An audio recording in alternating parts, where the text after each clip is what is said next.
Hey everybody. So you may be wondering, hey, what happened to Jay? Why has he not been updating this channel? Where has he gone for like 3 months? And why did he never beat his Sonic Lost World playthrough? Well, there's a couple of answers for that. One, I started going to A&M. Two, I honestly will say this is probably my least favorite Sonic game ever made. I may actually go on a small rant in today's video just because of how much I dislike this game. As you see, I'm just fighting the final boss. I didn't even care to go back to the level before this and finish the playthrough proper. Rather, I just wanted to get the boss done on here, say that we finished the game. If I ever got any subscribers that want to see the cutscenes, I could just go back and get the cutscenes. Yeah, I'm just glad to be getting rid of this game from my hard drive. It really is probably one of the poorest designed Sonic games I've ever played, and I've played every single Sonic game. This has everything I want to rant about in it. So please excuse me for not having any really good content and just ranting. And I may die because of the double clap, just because I have the timing slightly off, but seriously, this has to be the easiest final boss fight in a Sonic game ever. Damn it, as I thought. I had the timing just a slight bit off. But seriously, it's just 3 stages with the same pattern. As you see, you have a wide berth. The lasers are very slow moving. There is very little challenge in actually playing this boss. You don't even have to hold forward. You don't have to do anything except for jump and act like this is a quick time event. 1, 2, 3. Wait, and press A. That is the whole boss battle. The whole boss battle is literally just Sonic moving on his own. You just slightly move him left or right when necessary and press A.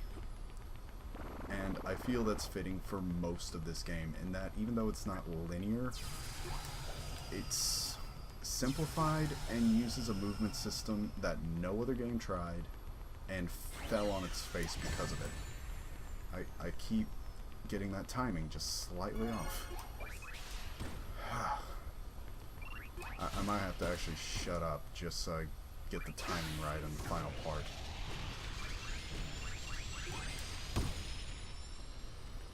But yeah, no, this game just has so much wrong with it. I had to take a break and just focus on my studies. It was, time for college, and I decided, hey, going to college was a little more important than beating Sonic. I know, horrible decision. So I'm just making this video with the final boss, maybe playing one of the extra stages you unlock, because honestly, the extra stages in this game are pretty great.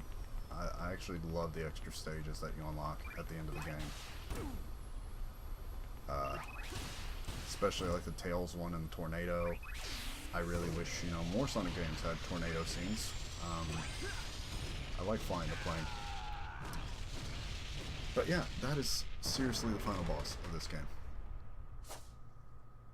I think everyone feels that this is a letdown. This was not a well-designed final boss. Sonic Colors had a way cooler ending boss if you just count running down an exploding space station a boss. One of the problems with this game is the fact there is no quick sidestepping. There's the fact that Sonic doesn't run without a run toggle.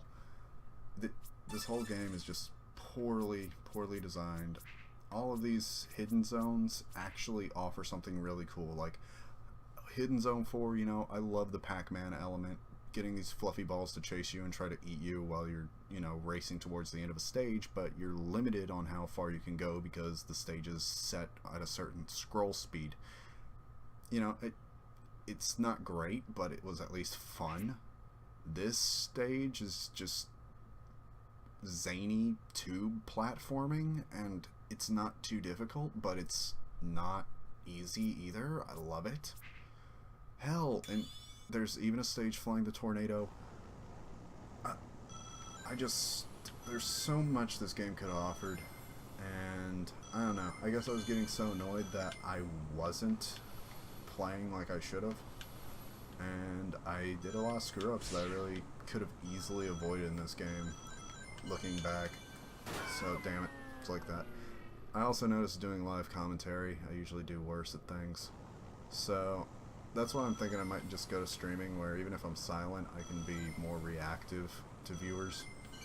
Because, honestly, unless I'm doing like facial reaction, which for the most part, because I'm running on a slightly older rig, just taxes my CPU, doing these live kind of commentaries just isn't efficient, and I don't know. So I'm really thinking about how to rebrand this channel, because I do want to actually do some gaming content. I really do love gaming. But obviously the format we started with is not going to work. I tried getting some friends in on here to where they could make some content in my off time, but no one ever really took up on it. So, you know, if anyone does see this video, know that my review for Sonic Lost World is this game is shit.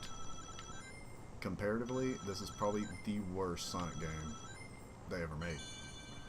And you know, I say that with a grain of salt, but growing up on Sonic, seeing, you know, what the series has to offer, there was a lot more that could have been done here that they didn't do. That would have been really neat if they did.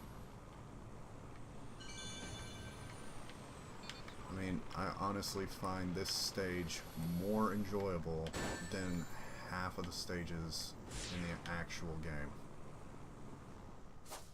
And yeah, that's sad.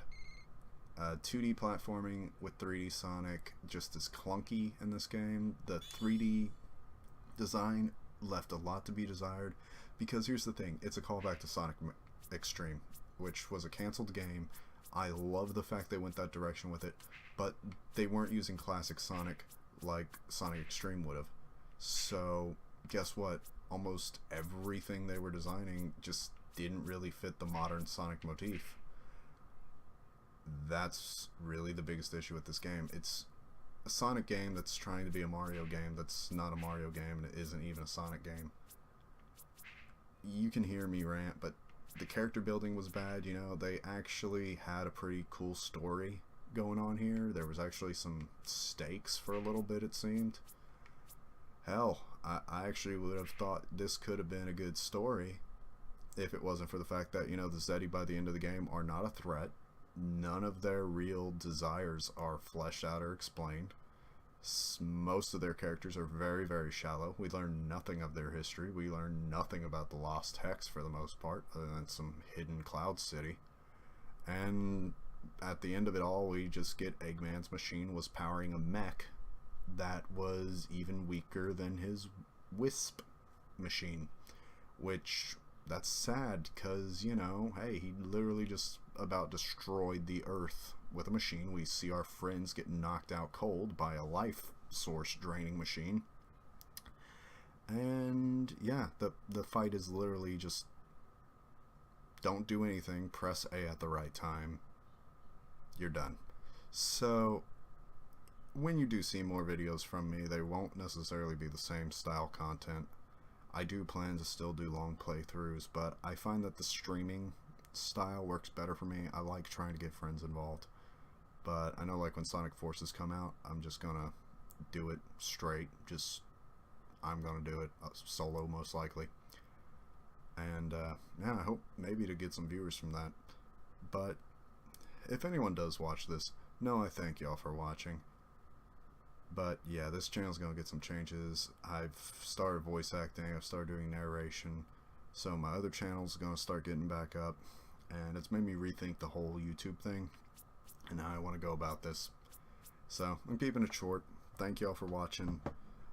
This is the final Sonic Lost World video. We beat the final boss. We just skipped one level because it's an annoying level, and the boss on there actually uses a mechanic that was not used primarily at any other point in the game, and really he's just a pain in the ass to play.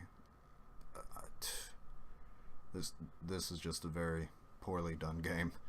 So other than the Knights level, other than the secret levels you unlock, I'd actually say this is a Sonic game you can just kind of pass on, because only the optional levels are the fun ones.